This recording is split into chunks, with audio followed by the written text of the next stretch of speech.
Cocktail Aficionados. It's John Moser with another edition of Cocktails Out of Quarantine. And the drink that I'm going to make today has an interesting history, and I learned about it just recently from Matthew Coffey. Matthew Coffey goes by the nickname of the Cocktail Whisperer. You can find his newsletter on Substack. Just do a search for Cocktail Whisperer. It's really a terrific resource in learning about kind of the science behind drinks and why they taste the way they do. Anyway, I read it all the time and I love it. But the 20th Century is a classic drink that I, in fact, hadn't even heard of until Matthew mentioned it. It dates back to 1937, and it was created by a bartender by the name of Charles Tuck in London, and he named it for a train, the 20th Century Limited, which ran between Chicago and New York from 1902 to 1967. It was possibly the most famous train in the world at the time. It was able to make the trip between the two cities in 20 hours, which beat the fastest trains up till that time by a long shot. So 20 hours was pretty good for that era. And the 20th Century Limited became the flagship train of the New York Central line. Anyway, Tuck named the drink for that train, and it was published later that same year in a famous collection of recipes, the Cafe Royale cocktail book, published in 1937. So this is a really nice drink, gin-based, with a taste of citrus, but also chocolate. Yes, chocolate. And I want to show you how to make it, but first, here's what you're going to need. So I said that this was a gin-based drink. It should be like a London dry gin, so I have a bottle of Boodle's British gin, nice stuff. The chocolate flavor, it comes from creme de cacao. I don't have enough opportunities to use my creme de cacao, so I'm very happy to have one. The sweetness in the drink is going to come from a combination of the creme de cacao, of course, but also Lillet Blanc, which is a wine-based sweet. It's a French aperitif wine, put it that way. Used in all sorts of drinks. I've used them on drinks in this show before. And then we are also going to use lemon juice, and I have cut some strips of lemon zest that I'm going to use as a garnish. So here are the ingredients. Let's make this drink.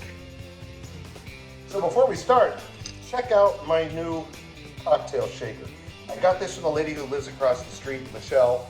She asked me, I was posting about glassware or something. She said, I've got a bunch of glassware I'm looking to get rid of. Do you want it?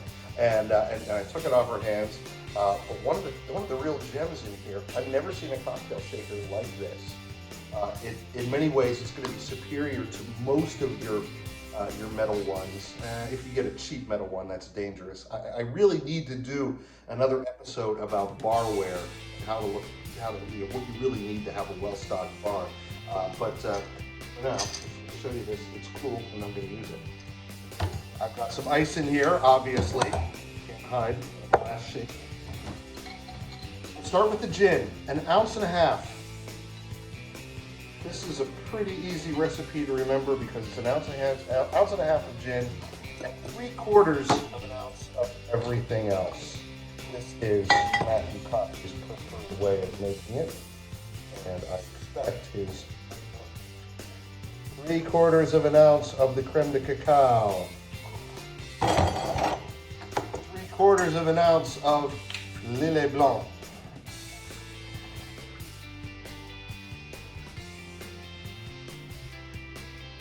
Matthew uses something called Cocci Americano instead of Lillet Blanc. It's a little more bitter. I understand him wanting to do that. Unfortunately, I can't do it. I'm lucky to find Lillet Blanc. All right, now I've got half of a lemon inside my juicer. I'm gonna, 1/2 gets me about 1/2 of an ounce. I have to use the other one. 3/4 of an ounce lemon juice.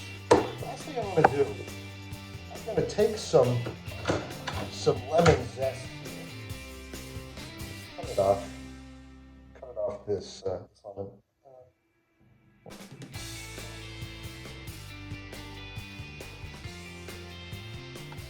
And what I'm going to do is gently press it like that. And you're gonna think that's weird because there's nothing coming off it. Well, if we were really to magnify it, you would see oils coming off it. Enhance the drink, believe it or not. I'm going to close up the top.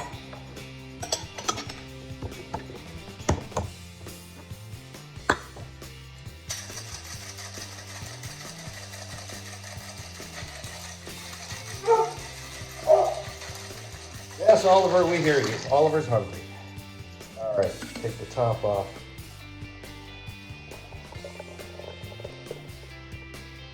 Ooh, it smells so good. It looks beautiful.